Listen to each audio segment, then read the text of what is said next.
BBC News, I'm John Shea. The US Secretary of State has told Russia's foreign minister that Washington is prepared to support Ukraine for as long as necessary. Antony Blinken and Sergei Lavrov met briefly on the sidelines of the G20 summit in India, which ended without a final statement because of disagreements over Russia's invasion. The US Justice Department says the former president, Donald Trump, should not be immune from prosecution over civil lawsuits relating to the attack on the US Capitol 2 years ago.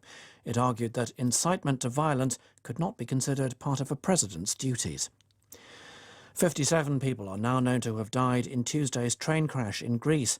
Rail workers across the country have held a one-day strike, insisting they repeatedly warned about lax standards. A report has warned that more than half the world's population will be overweight or obese by 2035 if current trends continue. Rates are rising particularly quickly among children.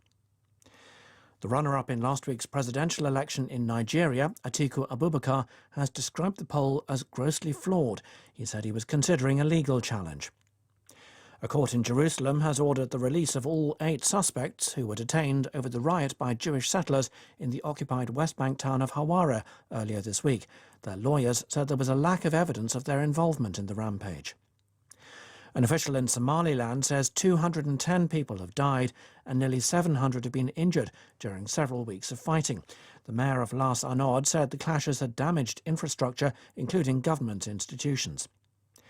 And one of the great jazz saxophonists, Wayne Shorter, has died in Los Angeles at the age of 89. He joined Miles Davis's second great quintet in the 1960s and then co-founded the jazz fusion band Weather Report. He won 11 Grammy Awards and received a Lifetime Achievement Award. And that's the latest BBC News.